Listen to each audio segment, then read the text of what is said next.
ఓం సమర్థ సద్గురు సాయినాథ్ మహారాజ్కి జై. ఓం సాయిరామ్. మన బాబా కుటుంబ సభ్యులందరికీ నమస్తే అండి. మీ అందరిపైన షిరిడి సాయినాథన్ ఆశీస్సులు ఉండాలని, మీరు ఎప్పుడు సంతోషంగా ఆనందంగా ఉండాలని మనస్ఫూర్తిగా బాబా గారిని కోరుకుంటున్నాను. ఫ్రెండ్స్, బాబా గారు అంటే ఇష్టమైన ప్రతి ఒక్కరూ కూడా బాబా గారి కోసం ఒక చిన్న లైక్ ఇవ్వండి. ఫ్రెండ్స్, మీరు ఇప్పటి వరకు ఎక్కడెక్కడో జ్యోతిష్యం చెప్పించుకుని ఎటువంటి ఫలితం లేక ఇబ్బంది పడి ఉంటే గనక ఒక్కసారి ఈ గురువు గారిని కాంటాక్ట్ అవ్వండి. ఎందుకంటే ఈ గురువుగారు అంజనం వేసి ఏ సమస్యకైనా సరే 24 గంటల్లో పరిష్కారం అందిస్తారండి. శ్రీ షిరిడి సాయిబాబా ఆశీస్సులతోటి గురూజీ సుబ్రహ్మణ్యం రాజు గారు జ్యోతిష్యం చెప్తారు. మీ సమస్య ఏదైనా కావచ్చు. భార్యాభర్తల మధ్య సమస్యలు, ప్రేమ సమస్యలు, సంతాన సమస్యలు, విద్య, ఉద్యోగం, వ్యాపారం, స్త్రీ పురుష వశీకరణ 100% చేపడును. మీరు ఒక్కసారి నమ్మకంతో గురువుగారికి కాల్ చేయండి. ఫోన్ నెంబర్ వచ్చేసి 9908224144. ఈ గురువుగారి దగ్గర చూపించుకున్న వారందరికీ కూడా వారి సమస్యలు అనేవి తీరి ఇప్పుడు సంతోషంగా ఉంటున్నారు.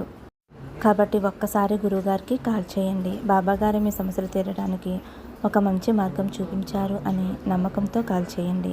ఇంక ఈరోజు వీడియోలోకి అయితే వెళ్ళిపోదామండి. మన బాబాగారి సందేశం. ఇంక ఈరోజు మన బాబాగారు ఏమంటున్నారంటే, బిడ్డ, ఈ 3 నెంబర్లలో ఒక నెంబర్ ఎంచుకో అమ్మా. నువ్వు ఎవరి గురించి ఆలోచిస్తున్నావో ఆ వ్యక్తి నీ గురించి ఏమనుకుంటున్నారు, అలాగే నువ్వు ఎటువంటి శుభవార్త వినబోతున్నావో అన్నీ కూడా చెబుతాను అని అయితే మన బాబాగారు అంటున్నారండి. ఫ్రెండ్స్, మీరైతే థంబ్నెయిల్ చూస్తారు కదండి, 3 నెంబర్స్ ఉన్నాయి కదా. మీరు ఒక్కసారి బాబాగారిని తలుచుకుని, మీకు ఇష్టమైన వారిని తలుచుకుని ఒక నెంబర్ అయితే మనసులో అనుకోండి. మీ మనసులో ఉన్నవారు మీ గురించి ఏమనుకుంటున్నారో తెలుసుకోండి. 1వ నెంబర్ ఎవరైతే అనుకున్నారో వారి గురించి అయితే తెలుసుకుందామండి. 1వ నెంబర్ అయితే భార్యాభర్తల గురించి కావచ్చు, ఇష్టపడిన వారి గురించి అయితే తెలుసుకోవచ్చండి. బిడ్డ, 1వ నెంబర్ తాకావు కదమ్మా. ఇప్పుడు మీ ఇద్దరు కూడా చాలా దూరంగా ఉన్నారు. మీ ఇద్దరి మధ్య లాంగ్ డిస్టెన్స్ అనేది వచ్చింది. మీ ఇద్దరి మధ్య చాలా గొడవలు అనేవి అయ్యాయి. మీ ఇద్దరి మధ్య చాలా మనస్పర్ధలు అనేవి వచ్చాయి. ఆ వ్యక్తి చాలా పెద్ద తప్పుడు నిర్ణయం తీసుకున్నారు. వారైతే తప్పు తెలుసుకున్నారు. జరిగినవన్నీ కూడా వారికి గుర్తొస్తున్నాయి. ఆ వ్యక్తి అయితే ఇప్పుడు నీ దగ్గరికి రావాలి అని అనుకుంటున్నారు. ఇప్పుడైతే మీ ఇద్దరి మధ్య మాటలు అనేవి లేవు. అతి తొందరలోనే ఆ వ్యక్తి నీ దగ్గరికి రావాలి అని కోరుకుంటున్నారు బిడ్డ. కానీ వారికైతే భయమేస్తుంది. ఇదేదో రిస్క్లా అనిపిస్తుంది. ఇంట్లో వారి వల్ల కావచ్చు, మీ ఇద్దరి మధ్య గొడవలు జరగడం వల్ల కావచ్చు. అందువల్ల ఆ వ్యక్తికి భయమేస్తుంది. ఆ వ్యక్తి అయితే నీ దగ్గరికి రావాలి అని చాలా బలంగా కోరుకుంటున్నారు. నీ దగ్గరికి చాలా తొందరలోనే రావాలి అని ఆ వ్యక్తి కోరుకుంటున్నారు తల్లి. ఇద్దరి మధ్య ఎంత దూరం వచ్చినా ఆ వ్యక్తి నిన్ను కలవాలి అని కోరుకుంటున్నారు. నీ కోపానికి వారు భయపడుతున్నారు. చాలా ఎక్కువగా ఆలోచిస్తున్నారు. ఎన్ని అడ్డంకులు వచ్చినా సరే తన మనసులోని మాట నీతో చెప్పటానికి నీ వద్దకైతే వస్తాడు తల్లి. నీ గురించే ఎక్కువగా ఆలోచిస్తూ నిన్నైతే వారు చాలా స్పెషల్గా భావిస్తున్నారు. నువ్వైతే వారికి చాలా అంటే చాలా ప్రేమను ఇచ్చావు తల్లి. కానీ తిరిగి వారి నుంచి ఎటువంటి ప్రేమ కూడా నువ్వు పొందలేదు. కానీ ఇప్పుడైతే ఆ వ్యక్తి చాలా అంటే చాలా నిన్ను ఇష్టపడుతున్నారు. వారి మనసులో ఇదే కోరుకుంటున్నారు. ఎప్పుడు మీతో మాట్లాడాలి, ఎప్పుడు మీ దగ్గరికి రావాలి అనుకుంటున్నారు. కానీ మీకు కోపం ఎక్కువగా ఉండటం వలన ఆ వ్యక్తి అయితే భయపడుతున్నారు. చూడమ్మా, నువ్వు కొంచెం కోపం తగ్గించుకున్నట్లయితే మీ ఇద్దరి బంధం బలపడుతుంది అని అయితే నేను చెబుతున్నానమ్మా. మీ ఇద్దరికీ మంచి టైం అనేది అతి కొద్ది రోజుల్లోనే వస్తుంది. మీ ఇద్దరూ కలవటానికి చాలా పాసిబిలిటీ అయితే ఉంది తల్లి. మీ రిలేషన్ అయితే చాలా అంటే చాలా సక్సెస్ అవుతుంది. అంతా కూడా నువ్వు కోరుకున్నట్లుగానే ఉంటుందమ్మా. నువ్వు కోరుకున్న వ్యక్తితోటి చాలా అంటే చాలా సంతోషంగా ఉంటావు అని అయితే మన బాబాగారు 1వ నెంబర్ తాకిన వారి గురించి అయితే ఈ విధంగా చెప్తున్నారండి. ఇప్పుడు 2వ నెంబర్ తాకిన నా బిడ్డ ఎవరైతే ఉన్నారు. బిడ్డ, నువ్వు ఎవరి గురించి అయితే ఆలోచిస్తున్నావో వారిపైన నీకు ఎలాంటి అభిప్రాయం ఉంది, నువ్వు ఎంత బాధని అనుభవిస్తున్నావో నీకు తెలియజేస్తానమ్మా. ఈ బాధను నేను భరించలేకపోతున్నాను బాబా. నాకు ఏదైనా సహాయాన్ని ఏదో ఒక రూపంలో అందించండి తండ్రి అని మనసంతా కూడా తల్లడిల్లిపోయేలాగా బాధపడుతున్నావు కదా తల్లి. నీకు కావలసిన సహాయాన్ని తప్పకుండా నీ సాయి తండ్రి నీకు అందిస్తాడమ్మా. నన్ను నమ్ము. నీ పనిలో విజయప్రాప్తి రాసి ఉందమ్మా. రకరకాలుగా నీకు సహాయ సహకారాలు అందుతాయి తల్లి. నువ్వు చేసిన దాన్ని బట్టి ఎలాంటి ఫలితాన్నైనా పొందుతావు. నీకు నీ సాయి తండ్రి అనుగ్రహం ఉంది. నీకు అనేక పాపకర్మల నుండి బయటపడే మార్గం ఉంది. నీకు జీవితంలో అద్భుతం జరగాలి అంటే ఎలాంటి పరిస్థితుల్లోనైనా సరే భగవంతుడి పాదాలను విడిచిపెట్టవద్దు తల్లి. ఇష్టదైవాన్ని ఎప్పుడూ కూడా మనసులో నిలుపుకో. అలా ఉండటం వలన నీకు నీ కుటుంబానికి అంతా మంచే జరుగుతుంది తల్లి. ఎలాంటి పొరపాటు లేకుండా నీ ఇష్టదైవాన్ని పూజిస్తూ ఉండు. అంతా కూడా ఆయనే చూసుకుంటారు. నువ్వు ఎవరి కోసమైతే ఎక్కువగా ఆలోచిస్తూ వారి కోసం దుఃఖిస్తున్నావో వారి ప్రేమని నువ్వు తప్పకుండా పొందుతావు తల్లి. ఇది నీ సాయి తండ్రి నీకు ఇస్తున్నటువంటి బహుమతి.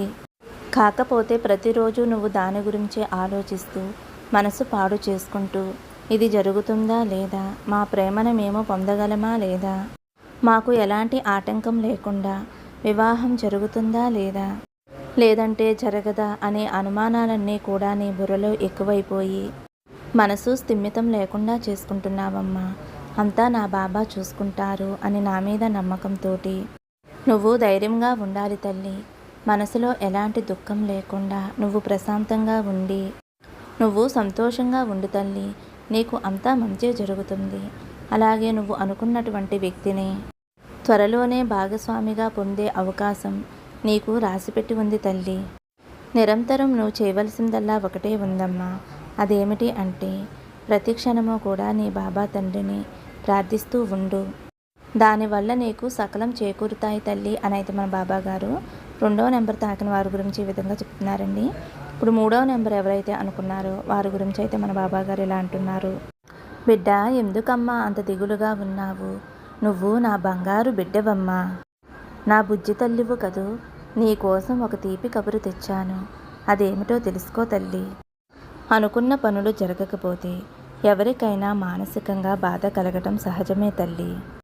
ఇప్పుడు నీ పరిస్థితి అలాగే ఉంది. కాసేపు నేను చెప్పేది విను బిడ్డ. ఎందుకు దిగులు పడుతున్నావు తల్లి? నీ కుటుంబంతో ఇదివరకట్లా ఎందుకు సంతోషంగా ఉండటం లేదు? ఏం జరుగుతుందోనని ప్రతి క్షణము కూడా బాధపడుతూ ఉన్నావు, ఆందోళన పడుతూనే ఉన్నావు. ఎందుకమ్మా? ఎవరికైనా సరే జీవితం పట్ల ఆందోళన సహజమే. కానీ నీ ఇంట్లో ఉన్న పరిస్థితులు నీకు తెలుసు కదమ్మా. ఇప్పటి వరకు ఏదో ఒక మార్గం కనపడకపోతుందా అని ఎదురు చూస్తూ ఉన్నావు కదా. నేను ఖచ్చితంగా ఈ సమస్యల నుండి బయటపడతాను, నా కుటుంబాన్ని ఏ లోటు లేకుండా చూసుకుంటాను అనే నమ్మకంతో ఉన్నావు. కానీ ఈ మధ్య నీకు ఎదురైనటువంటి సంఘటనల వలన నీలో ఉన్న విశ్వాసం సన్నగిల్లింది. దానికి తోడు ఈ ఆలోచనల వలన నీ ఆరోగ్యం దెబ్బతిని నిన్ను ఇబ్బంది పెడుతూ ఉంది. సరే, మరి నీకు ఒక తీపి కబురు చెబుతాను విను తల్లి. కష్టాలన్నీ చివరి దశకు చేరినప్పుడు ఇంకా ఎక్కువగా బాధ పెడుతూ ఉంటాయి.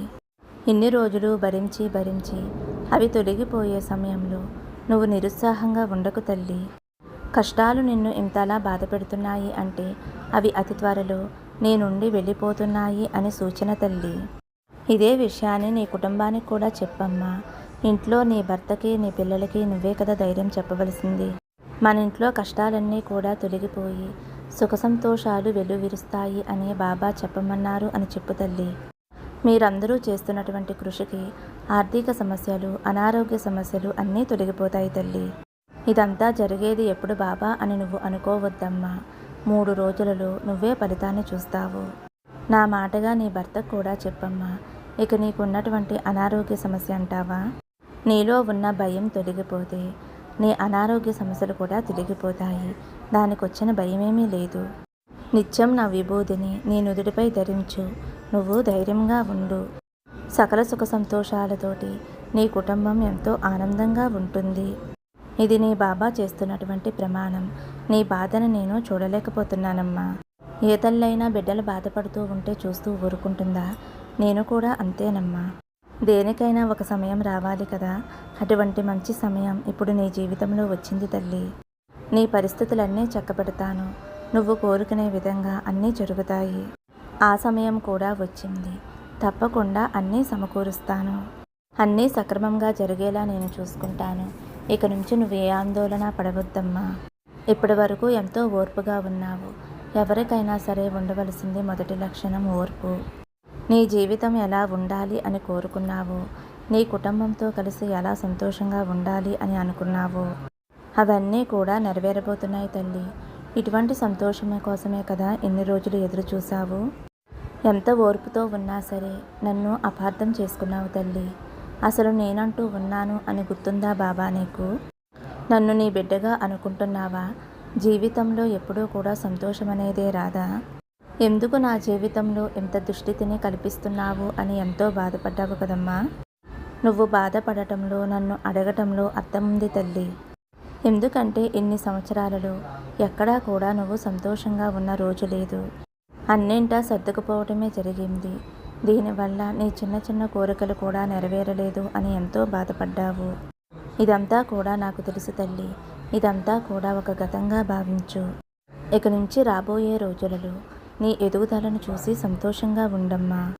ఇన్ని రోజులు నువ్వు ఎదుర్కొన్నటువంటి సమస్యలు నీ నుండి దూరంగా తరిమివేస్తాను. నీకు అన్నీ అనుకూలంగా ఉండేలా చూస్తాను అని అయితే మన బాబాగారు 3వ నెంబర్ తాకిన వారి గురించి అయితే ఈ విధంగా చెప్తున్నారండి. మరి ఈ సందేశం మీకు నచ్చితే ఒక చిన్న లైక్ ఇవ్వండి. మరొక మంచి వీడియోతో మళ్ళీ కలుద్దాము.